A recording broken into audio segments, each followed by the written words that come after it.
ਰਿਸ਼ਤੇਦਾਰਾਂ ਅੱਗੇ ਗੱਲ ਕੀਤੀ ਹੈ, ਲੇਕਿन ਕੋਈ ਕਿੰਨੀ ਕੁ ਦੇਰ ਬੰਦਾ ਕਿਸੇ ਦੀ ਇਸ ਤਰ੍ਹਾਂ ਹੈਲਪ ਕਰ ਸਕਦਾ।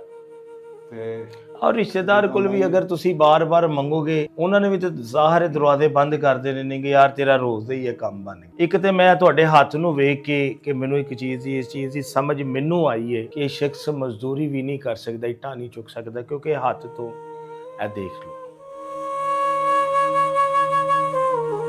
ਤਾਜ ਹੋ ਗਿਆ। ਔਰ ਸਫेद पोश ਆਦਮੀ ਹੈ ਕਿ ਮੇਰੀ ਅੱਖਾਂ 'ਚ ਵੀ ਅੱਖ ਨਹੀਂ ਮਿਲਾ ਰਿਹਾ। ਤੁਸੀਂ ਇਹ ਦੇਖੋ, ਕਰ ਤੋਂ ਇੱਕ ਜਿਹੜਾ ਸਫेद पोश ਬੰਦਾ ਆਪਣੀ ਕਰਕੇ ਖਾਣ ਵਾਲਾ ਹੋਵੇ ਕਿ ਇਸ ਮਕਾਮ ਤੇ ਆ ਗਿਆ ਹੋਵੇ, ਇਹਦੀ ਜੇਬ ਵਿੱਚ 10 ਰੁਪਏ ਵੀ ਨਹੀਂ ਹੋਣੇ, ਪਤਾ ਨਹੀਂ ਕਿਸ ਤਰ੍ਹਾਂ ਆਪਣੇ ਬੱਚਿਆਂ ਦਾ ਪੇਟ ਪਾਲਣਾ ਸੀ। ਜਾ ਕੇ ਕਿਸੇ ਯਾਰ ਨੂੰ ਕਹਿ, ਕਿਸੇ ਭਰਾ ਨੂੰ ਕਹਿ, ਰੋਜ਼ਾਨਾ ਇੱਕੋ ਹੀ ਗੱਲ ਕਰਕੇ ਆ ਕੇ ਕਿ ਆਪਣੇ ਘਰ ਦਾ ਸਰਕਟ ਚਲਾਣਾ ਬੜਾ ਮੁਸ਼ਕਿਲ ਹੈ।